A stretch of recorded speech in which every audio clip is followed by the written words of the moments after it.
Hello my dear student, आप सभी लोग कैसे हैं? स्वस्थ होंगे, मस्त होंगे और मन लगाकर पढ़ाई कर रहे होंगे। आज हम लोग क्लास 10th के एक्सरसाइज 9.1 के क्वेश्चन नंबर 5 को सॉल्व करेंगे, जो कि हमारा प्रश्न आपकी बोर्ड पर लिखा गया है।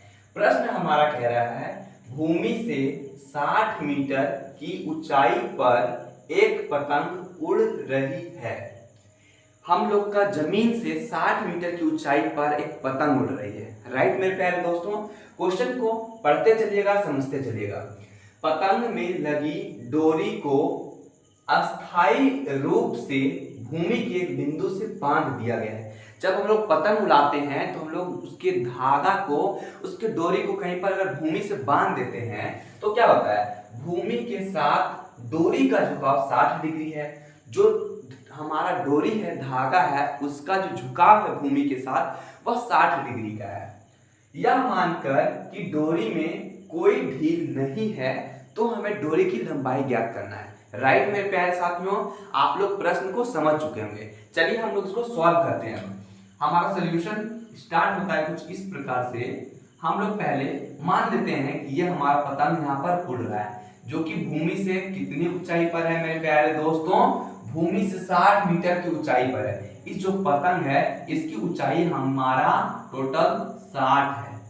कितना मीटर है? 60 मीटर है। यहाँ पर हम लोग 60 मीटर लिख देते हैं। ये हमारा जो वैल्यू है 60 मीटर का है। राइट, ये जो भूमि है ये धरती पर से इसकी ऊंचाई 60 मीटर है और इस पर यहाँ जो पतंग उड़ रहा है इसके डोरी को हम लोग भूमि पर कहीं बांध दे रहे हैं। मान लेते हैं कि यहाँ पर मैंने इसके डोरी को बांध दिया है, तो हमारा क्या हो रहा है, तो भूमि के साथ ये जो कोण बन रहा है ये 60 डिग्री का कोण बन रहा है।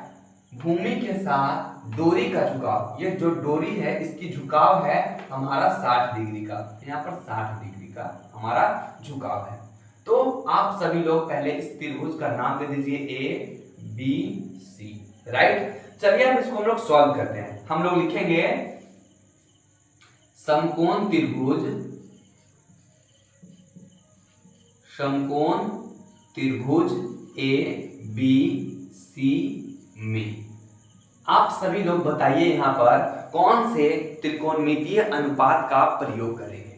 हमारा यह कोण के जस्ट सामने वाला जो वैल्यू होता है लंब होता है, उसके नीचे वाला आधार होता है और ये सबसे बड़ी भुजा हमारी कर्ण होती है। हमको निकालना है डोरी की लंबाई, अर्थात A से C की लंबाई ज्ञात करना है। तो हमको लंब का मान पता है, हमको कर्ण का मान ज्ञात करना है। तो लंब और कर्ण के बीच संबंध किसमें होता है मेरे प्यारे साथियों, बताइएगा हमें। तो साइन में होता है। हम लोग लिखेंगे चूंकि साइन थीटा बराबर में होता है लंब बटा में कर्ण। राइट, लंब बटा में कर्ण होता है।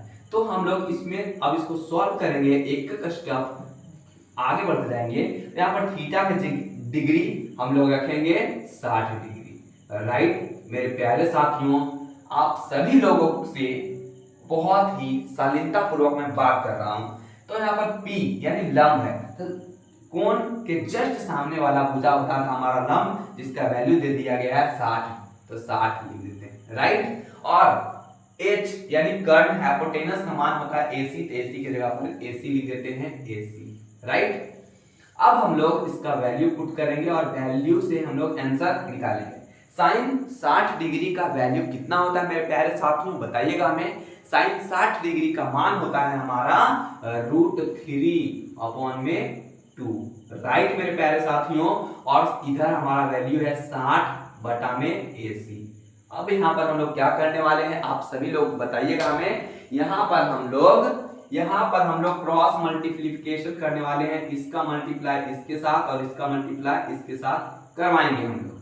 राइट, तो इसका मल्टीप्लाइफिकेशन इसके साथ, इसका मल्टीप्लिकेशन इसके साथ। तो जब मल्टीप्लाई जो कराते हैं तो हमारा वैल्यू कुछ इस प्रकार सॉल्व होकर आता है √3AC आ गया। √3 को AC से मल्टीप्लाई कर दिया। अब उसके बाद 60 को 2 से मल्टीप्लाई करते हैं तो हमारा 120 आ जाता है। 60 दूनी 120 आ गया। राइट मेरे प्यारे साथियों, हमको AC का वैल्यू निकालना है क्योंकि डोरी की लंबाई अर्थात AC की लंबाई निकालना है। तो हम लोगों को √3 को हम लोग उस ओर शिफ्ट करेंगे तो हमारा AC का जो वैल्यू है हमारा AC का वैल्यू जो आने वाला है वो कुछ इस प्रकार से है 120 बटा में रूट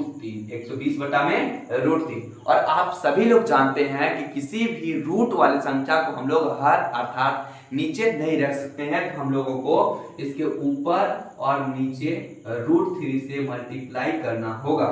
तो हमारा वैल्यू आ जाएगा रूट 3 का AC जो हमारा वैल्यू आने वाला है। यहाँ पर ऊपर में हमारा 120 और रूट का 3 बन जाएगा और नीचे हमारा वैल्यू बन जाएगा रूट 3 को जब रूट 3 से मल्टीप्लाई करते हैं तो हमारा वैल्यू 3 आ जाता है।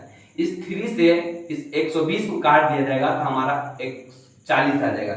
अर्थात हम लोग लिखेंगे AC बराबर हमारा वैल्यू आ रहा है, AC बराबर हमारा वैल्यू है 40 रूट 3 हमारा AC का वैल्यू है। तो लिख देते हैं यहाँ पर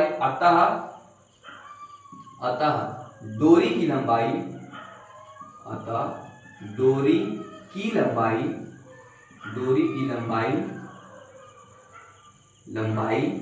40 रूट 3 मीटर है।